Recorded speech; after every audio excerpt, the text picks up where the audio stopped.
The one moderating the panel is the president and co-founder of Ideaspace Foundation, the first Pacific Group's 500 million peso multi-industry incubator and accelerator for technology startups.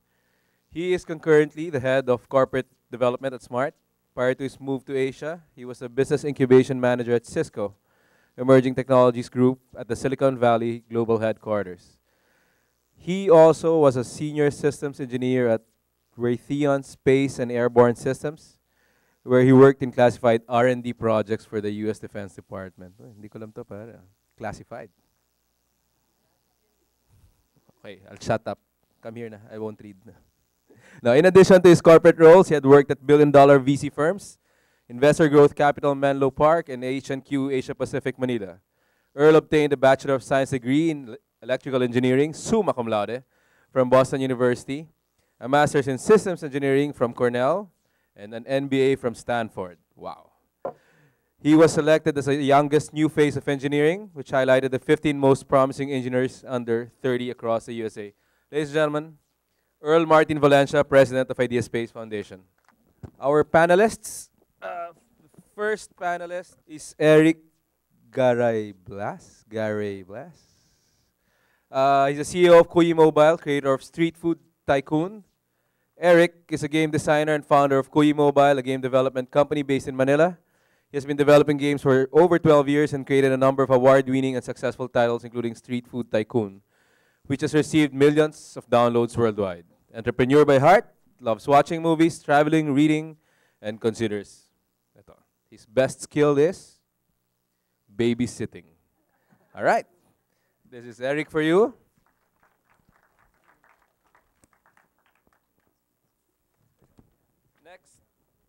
Next is David Quitoriano. He's a managing partner of Red Media Solutions and a founder of Yehey.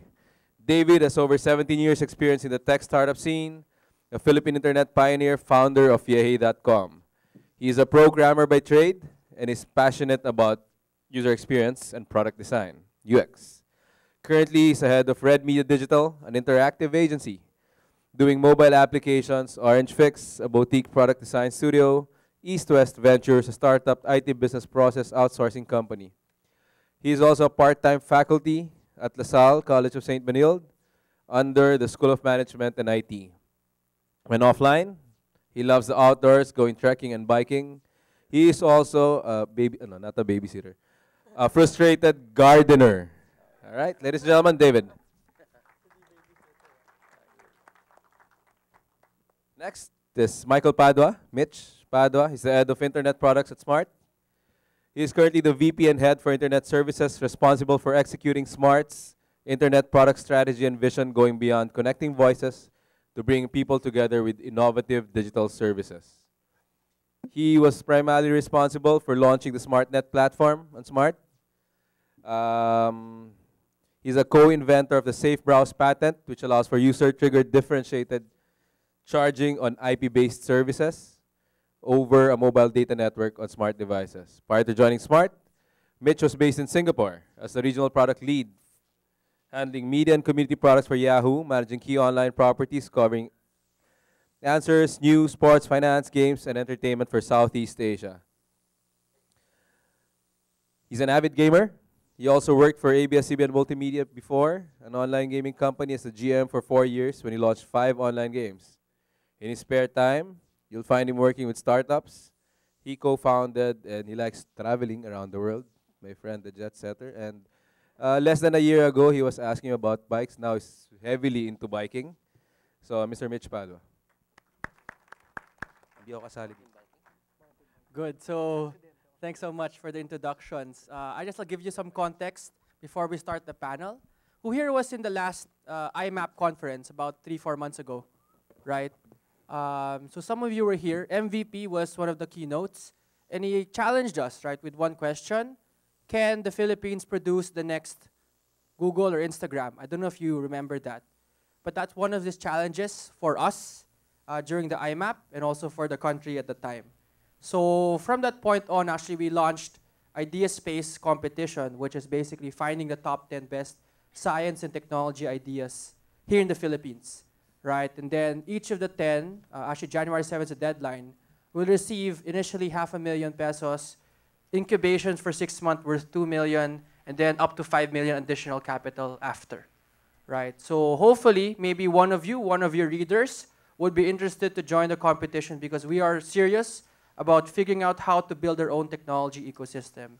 And today, hopefully, we'll give an introduction on how mobile marketers perhaps can leverage this fledgling new technology ecosystem, and these guys are leading the way, right? So actually, before we all start, I want to be sure, and for each of you, give what you guys are currently doing, and also how you guys thought about your idea or your startup, right? What was the start of it?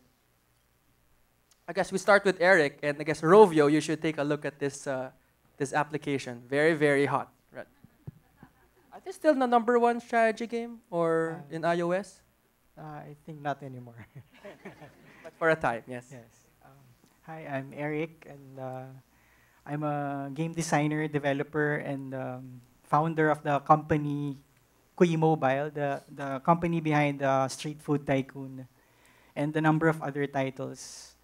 I've been an independent game developer for more than 10 years now, and basically the one-man team behind the Kuyi Mobile. Although I outsource part of the business to colleagues and friends and other partners. So I basically do everything from design to programming, development, even marketing, logistics, and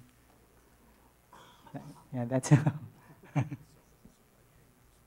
Yes, Dave. Hello. Mike. Good afternoon. Yeah, thank you for having me. I guess for the other companies that were mentioned, I'll focus on Red Media. Red Media is a boutique digital agency, so we're focusing primarily now on mobile. So servicing some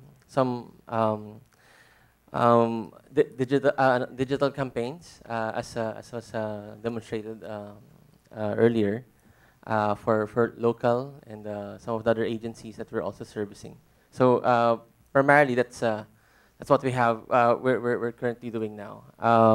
On the side, with my other band of hacker colleagues, we're also doing the possibly game apps, like my colleague here. So there. So that's kind of what's the preoccupation the past months. So yeah, but primarily focusing very much our efforts on out of the mobile during the day, servicing agencies and then the marketing campaigns, and then on spare time, on the 20%, we do the other game development as well. So when they're ready to launch, you'll hear about it. All right. Hi, I'm Mitch. I work for Smart Communications. My team actually builds or creates products for Smart.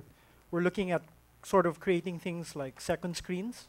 One of the most recent applications that we launched is actually the PBA on Active app, which is the sort of a second screen to what you see on the TV. So as you watch PBA, you can actually see the scores in real time in your phone. It's an Android app today. You can actually see the schedules, the news, photos as well. We're looking at actually developing video, live video for the game. And within 30 days, we've actually seen 30,000 downloads with over 28,000 active users per game, which is awesome for us. And we're seeing that people are actually asking more things. They're actually interacting with the application. And as we build more things, the team is also doing things like aggregating communication, aggregating social networks, giving this for free as a service of Smart. And we find that many users see this as a utility. So today, everyone is actually so used to using Facebook, Twitter, Yahoo Messenger as well. And we find that by aggregating these services and giving it for free, that the users are actually so attached to these different products and features. And our team is actually seeing that, and we're building certain features and products to make it more exciting for users in their daily lives. Basically, on a day-to-day basis, we look at different channels, we look at different categories, we look at the different interests that people are looking at, and we're seeing what types of products we can develop for them to make it interesting. Building as well data usage for Smart, and at the same time, having that engagement, that loyalty for the brand, for our products, and for the company. So it's really in our interest to actually sort of push the internet. We believe that this is the future. We believe that with different products and services that drive the internet, we will see that the Filipinos will actually sort of grow and learn more. So it's really things like games where people learn, love, play, engage with one another. These are things that we're all looking at. In my spare time, I like to dabble on e-commerce. So it's some of the things that I like to do. I work with startups that are actually looking at products to sell on the market, whether it be electronic pins or retail. It's something that I do on my spare time. Good. So I guess a reminder, you can interrupt our conversation at any time. There's 6 microphones. I want you guys to be as engaged to this conversation as possible, right? It's for you, it's not for us, right? So I guess I'll ask you guys a question. Who here wants to create their own company? Show of hands. Who wants to be their own boss? Or you guys want to be someone else's employees, right? I mean, I don't know, right? So at least who wants to be their own boss? Right? Most of us, at least 50% of the room said yes, right? Another question I have is, who wants to work for a high growth company, right? Not a 1% year-on-year company, right? Because it's exciting, right? And I guess, who here is looking for new opportunities, not career opportunities, but at least, markets to go into, etc. in this room, right? Perhaps some of you. So I guess the question I'll have for the panel, at least for Erik and Dave and maybe Mitch, you can chime in. How did you guys start? Right? Are you guys interested how they started their own businesses? Right? So I guess let's go again. And I guess, Erik, how many downloads do you have in iOS? And I know you just had a big milestone last week, right? Yeah, for iOS, Streetfood Tycoon has been downloaded over 4 million times worldwide. It's That's not as good, big huh? as Angry Birds, though.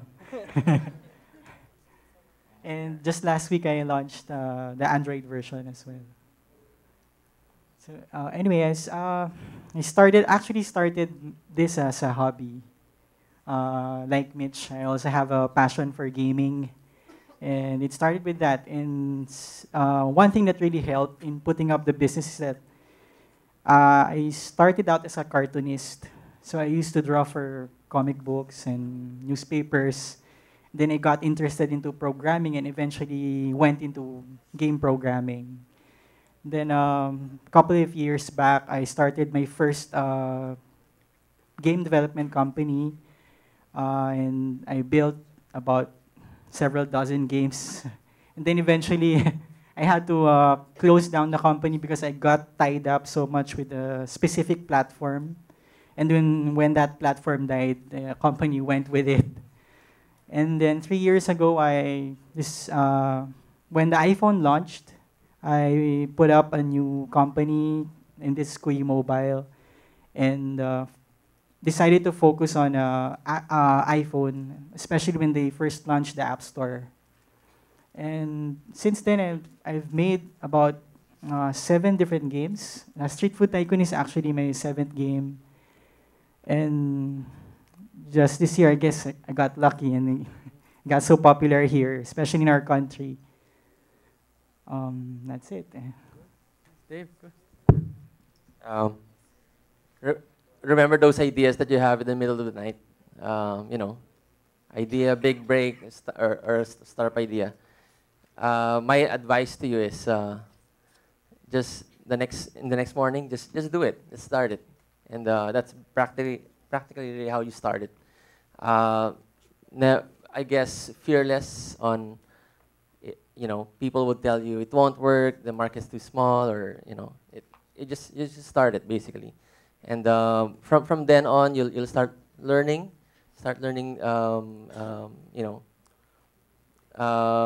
you'll figure out what to do next basically. For us, well, way back back in the .com days, Yehey.com was just an idea as well, and then we slept over it and then did some research a bit and then started it basically, fearless and without not holding back basically. And I'm a programmer by trade, so my advantage would be me and my partner back then we would just do the codes already. So you're mostly marketers in this room, so your advantage is basically what we didn't have back then was being able to do the product and market it, and I guess product development. So we had to learn the ropes back then. So what you have now is your asset, and basically you just be faithful with that asset and just grow that. For us, what was lacking, I mean, to form a team, what was lacking is we hired experts, people who are better than us. So that's basically how we've been doing it for the past couple of years. Nothing has changed on our end except for the spirit of innovation, and this, just to move forward. And if mobile is the current trend or the upcoming trends, just innovate with it. So there, just catching that win. I guess for Mitch, I don't know if you want to comment on that, but I have an additional question for you. What motivated, I guess, telecom to create its kind of SmartNet first, now PBA app? I'm sure there's something next. Why are they doing this, right? Because they're usually known more for access, right? So I think to answer your question first, it's one thing to be sort of a access provider, but in order to enrich the experience of your users, you actually have to build on top of that access. And by building on top of that access, you actually engage more with the user. You don't want many over-the-top players to just sort of ride on your access. You want to be part of that wave as well. It's early days now in the Philippines, and there's so many opportunities right now. There's so many categories, so many areas that anyone can actually delve into. It's almost like the Wild Wild West, right? So if you can actually corner like a certain segment, a certain category, a certain channel, enrich that, you'll actually have a lot of data, a lot of users, a lot of engagement, and from there, monetization will come in, right? It's actually trying, being there first, learning. I have to agree with David that if you have an idea, just do it. Don't be scared. Try it out. Learn from your users. Learn from the experience. Iterate after that. You can pivot if you think there's something wrong. There's nothing wrong with failing, as long as you fail fast, right? So learn, do something else, change the system, and later on, like in Rovio's case, after 50 tries, you have that Angry Birds. And that's amazing, right? It's awesome to have something like Angry Birds where every sort of version after that, you just have a gazillion downloads. And money, just will come in. Is it franchising? Is it licensing? Is it merchandising? Is it actually stuffed toys that you're selling? Or is it in-app payments? Or is it downloads? I mean, if you really look at the sort of what the user needs first and see, build a product around that, then you will get it at some point in time. And here in the Philippines, again, there is so much opportunity. Telcos are looking at sort of the new revenue stream. Access will always be there, always be part of it. but we need to sort of build on top of it. We have to create new businesses. It's this new exciting area, and there's just so much to do. And by partnering with everyone here, we will probably have sort of great ideas, great products, and we'll come up with the new sort of Angry Birds, maybe a new Facebook, a new Instagram. We can actually reach markets outside of the Philippines. So, you know, the opportunities are just out there. It's for you or for us to take. Yeah, no, I think that's good. People are probably wondering why I have, as a techie guy, an IBM in my lap, right? My kid actually thought that my tablet was going to bounce back from putting it in the floor, right? So that's really why. Yeah, I was teaching him basketball, and a wrong move, giving him a tablet after. The question I have for you is that, you know, it's like IMAP, right? It's first, you know, the web format has been, at least in the Philippines, longer than the mobile format. So what's the difference between a mobile business, right, versus a web-based business? Is there a difference, or it's probably the same, just in a smaller form factor? What do you guys think? Yeah, okay, Erik. Well, I'm in a games business, so I think it's slightly different. But I haven't actually done web development for more than 5 years now. No? But if I compare it to mobile app business, the biggest challenge is user acquisition. You've probably heard how many apps are available in the app stores right now, and that's how tough competition is. So the biggest challenge for us developers is how to get our products visible to our end users. And I guess with comparing that to a web business mostly rely on you can easily rely on advertising, online advertising. And then these online ads can easily bring the consumers to your page. But to mobile games, it's not that easy as, it's easier said than done. It's not as easy as posting an online ad and then you bring your customer to your product page, and they will still have to make a few more clicks in order to be able to download the game or your app to their device for you to be able to monetize from those users. So for me, it's more of the mobile app business is a bigger challenge.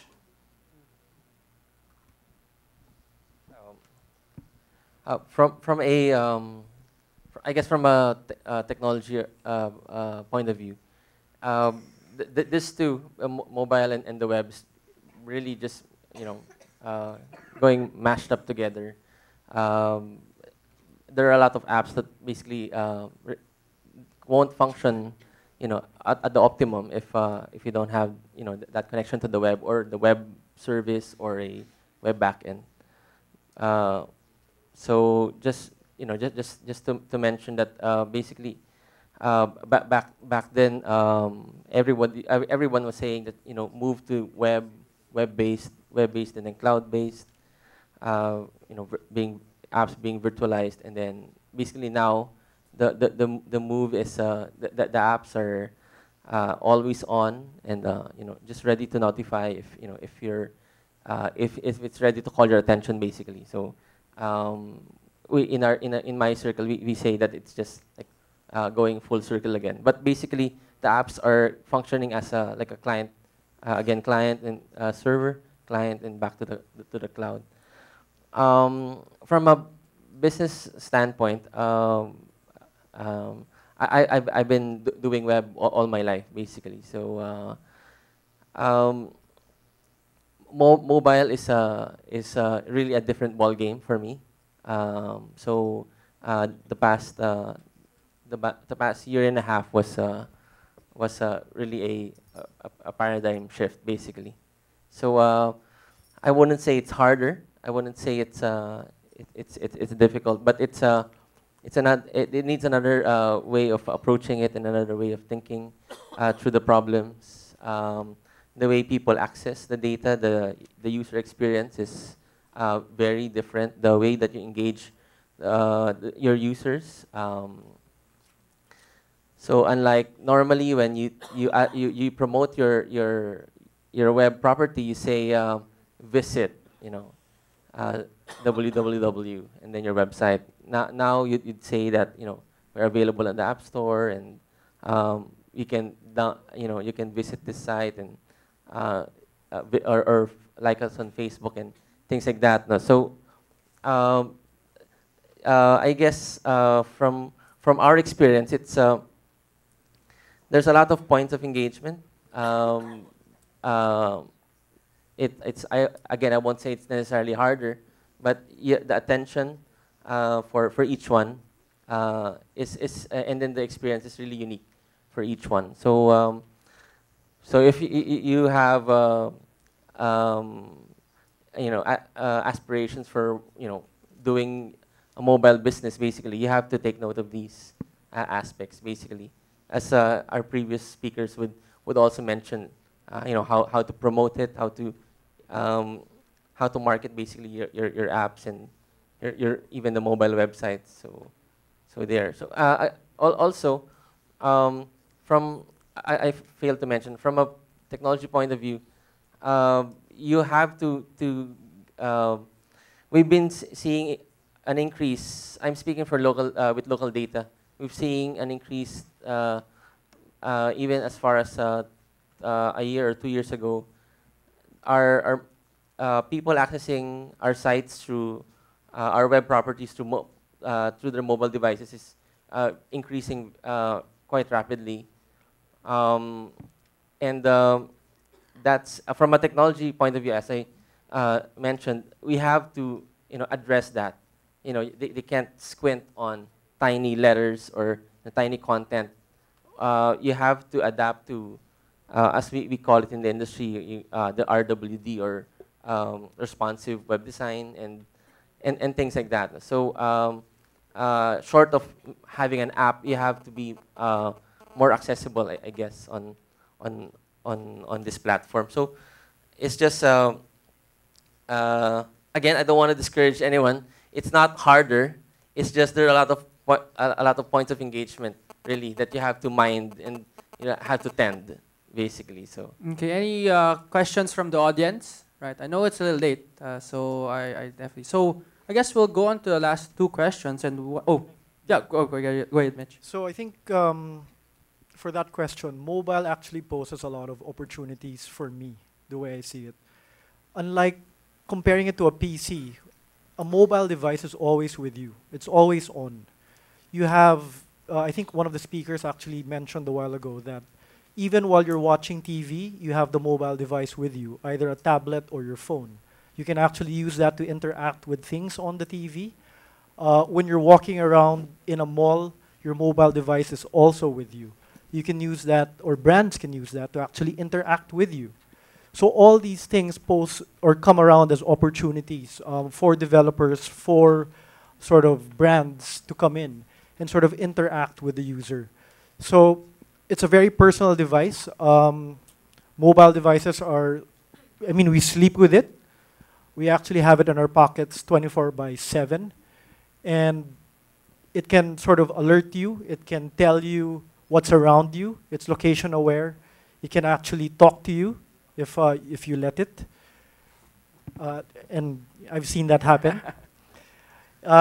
It can vibrate in many ways and tell you that there's something there. It could be a coupon, it could be a promo, it could be a deal, or it could just be a simple notification, right? So all these things actually bring about opportunities. And now what we do with the opportunities is really entirely up to us, right? I mean, how we think about it, how we use it. It's certainly very different from a PC. In a PC, when you go to a website or a service, it's very purposive.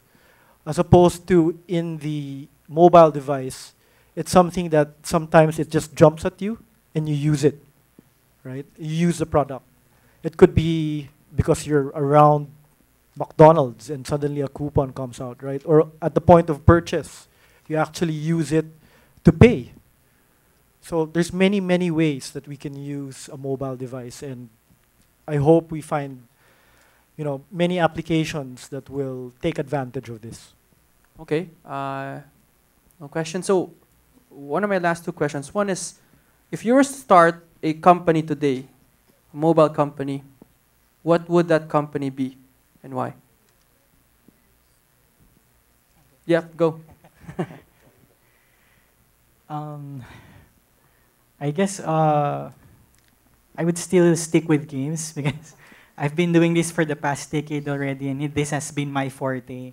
And a lot of my skills are actually I found it useful in making mobile games. But maybe I would eventually expand to other platforms. Like think of games that would use mobile as an extension. They can continue their game on their console, on Facebook or the PC. Then they can bring their phone anywhere and then resume where they left off. Maybe those kinds of games. For me, when I grow up, I want to be like the Angry Birds. Yeah, pretty our modern day heroes. For us, basically, the new ideas are still, I guess, the opportunities are just abounding. Just I'll have to agree with Mitch on that. But really, I guess harnessing the power of location based and really apps that make lives easier for all of us. Basically solving those the problems. But I'm in talks with a healthcare provider in Toronto. Basically, they're looking at the possibility of using, because they've been treating a lot of patients with the elderly with the Alzheimer's and then the other. So basically, we were brainstorming possibly aside from the common solving the problems of paperless or forms processing.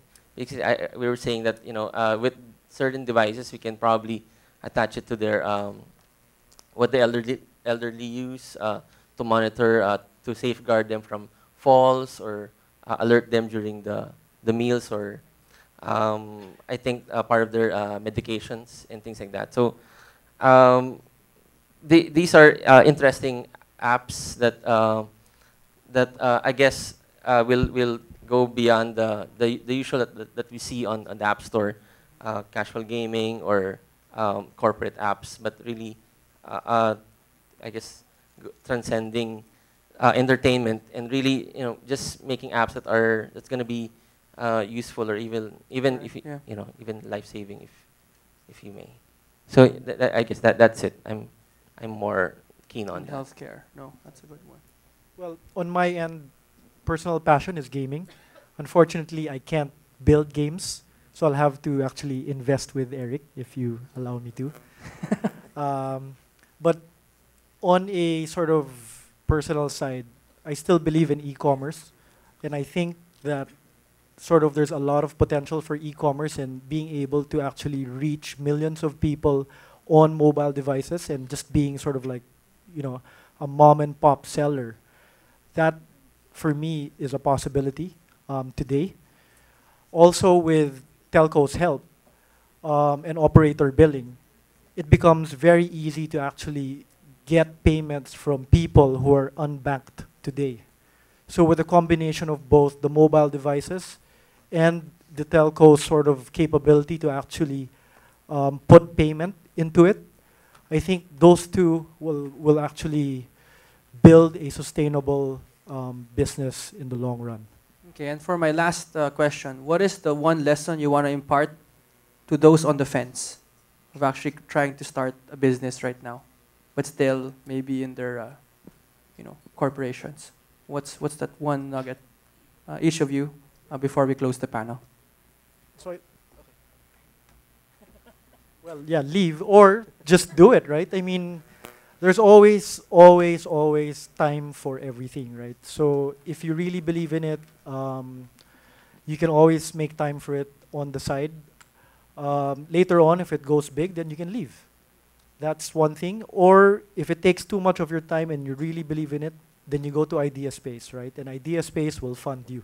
Thanks Shameless for the plug. commercial. But yes. Yes, I guess that's the last message, right?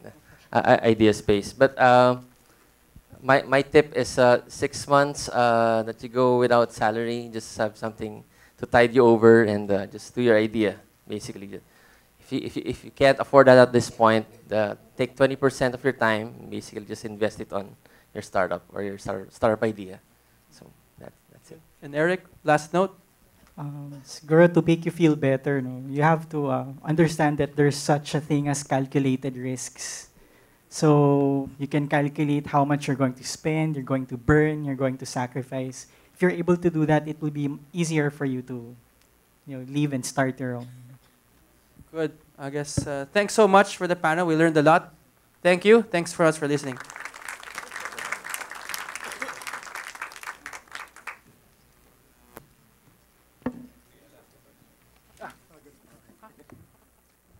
Do you have questions?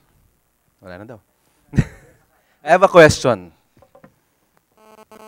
If you have several ideas, right? You have several ideas across several platforms. You want to do commerce, you want to do messaging. Marami yung 8% in the bathroom ko. You want to do commerce, you want to do messaging, you want to do in different platforms. And you have several partners, different partners who can partner with you because they're experts on those. Do you build just one company or several companies specific to each of the platforms that you want to build? Well, if you're working with different people, I guess you'd have to build different companies. Unless you want to aggregate everything and everyone agrees with all your ideas, right? And you can build one company. But it's kind of hard to divide yourself into your 8% in the bathroom. But And 64% in bed, diba? yes, and 64% in bed. But I think, yeah, in that particular scenario, break it down into your different companies and see how you can sort of compartmentalize your time into spending it with everything. I mean, as an investor, I'd want my investees to focus on one. But even if they could potentially advise others to pursue their passion, that's okay. But at least operationally, they have to stick to one first and then see if that will fly. Right? I am advised to say that you have to have focus. But I'm preaching to myself. So basically, I'm trying to keep it at, I don't know, a minimum. just keep it at a minimum. But I guess it also goes to say that you don't put all your eggs in one basket. So like you can have two, then see what gives birth. All right. Questions? Okay, great. Thank you, guys.